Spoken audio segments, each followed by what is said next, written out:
Good afternoon.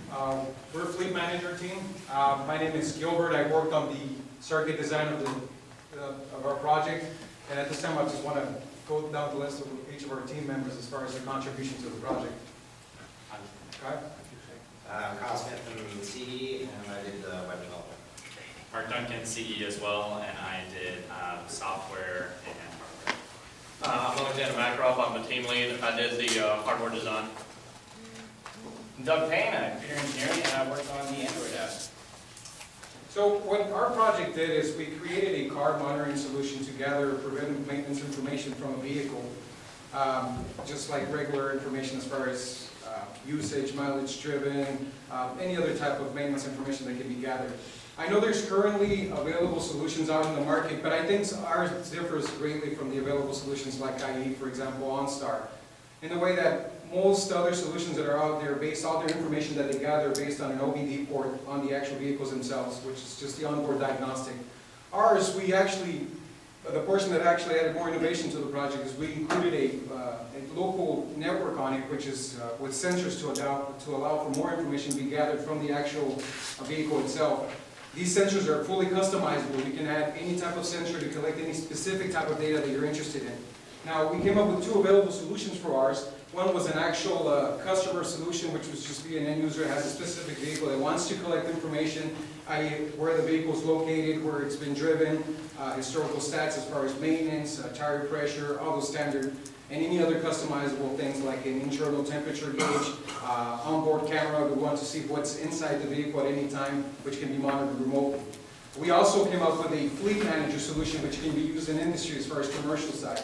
The advantages to the solution as far as the wireless network is all of the sensors, other than the OBD portion that is communicated over Bluetooth, the wireless portion is communicated over a 2.4 gigahertz communication back. And we actually added something that's called a nodal relay transmission. What this does is if there's a specific sensor that is very far from the main processor where all this information is gathered, it allows for another sensor to retransmit that information so no loss of data happens during that time period. Now, all this information, the way it actually overview of how it works is all the wireless network transmits all this information into the main processor.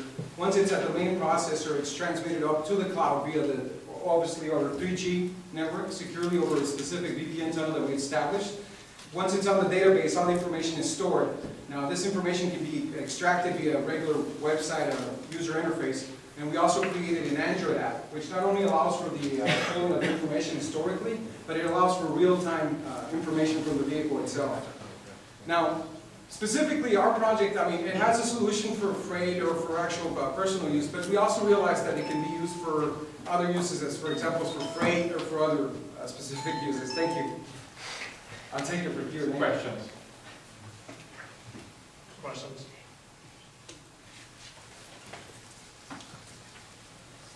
Go ahead. They talk about like commercial applications, things like that, but like, would you see this also possibly being used in like racing and things like that? It could be. So what we leverage with this one is since the sensors are wireless, they're fully customizable and can be used for a wide array of things. Now the distance at this, the information can be gathered and the speed, it could definitely be used for that application as well. We had a question over here? Sure. Do you think your solution works better for individual users or for fleet managers? I think that was the greatest thing about this whole project. It can be used for both. And the reason it can be is because it can be customizable and only on the specific information that you want. Now, as far as cost, which sometimes comes up, is obviously with economies of scales and depending on what data you want, the cost can vary, right? Obviously, with freight, there's other concerns that have to be put in place as far as battery or stuff of that nature, or actual standards that have to be met. Obviously, that solution would be much more expensive, but overall, it can be used one way or the other. Did that answer your question? Yeah, I just wanted to know if it worked better for one solution versus the other. I think obviously we didn't have a whole trailer to test this. We tested the personal use as far as in the vehicle that we actually physically tested, but we believe that it would work on both. Yeah. And to add on to that a little bit is that our database, the way our database is designed and the way our display is designed on the web UI, you can view an entire fleet, or if you're single, you see just your car and your car's history. So on that end, it doesn't really matter. It just shows all the data that you own. If you own multiple cars, you can view them at the same time. Now, on the personal solution, you can also see the one car at the real time. So there's really no difference between the commercial and personal solution. It's simply how you present the data once you have it. So. I think you had a question, Bill? Yes, you said you aren't necessarily using the OBD port on the car, but you are giving information for that. Yeah. Sorry, so what I was saying is most standard solutions just use OBD as a main source. Ours is just an augmentation. It's an additional device. We can pull information from the OBD. It's there, but the difference that we provide in our project is other sensors as well to collect information. But we do have an OBD device, and it actually connects and communicates via Bluetooth communication over the main processor.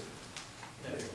So one of the things about the OBD standard is that it has about 60 commands you can call that are the business protocol, and then you have car-specific commands. Now, if you have a large fleet with very many diverse cars, it would be very expensive to just rely on the OBD. And most telematics solutions do just that. OBD becomes an end-all, be-all solution for all your data.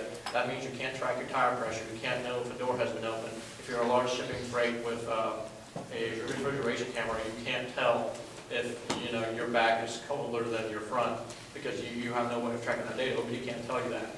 With our solution, we have the OBD data already there, implemented like many other projects, and then we add the specific sensor group, the wireless mesh network of sensors that can do anything you need it to do. So, Certainly you get oil pressure, right? Right, so obviously the OBD can be ported via the TPS system on the OBD itself. yeah, you can get the tire pressure, but like for example, if you're on a freight trip, you need to see that the tire's also blown out and see. Well, it's minutes about oil. Oh, sorry, Yeah, yeah. you can get that. Yeah, the oil pressure reaction, yeah.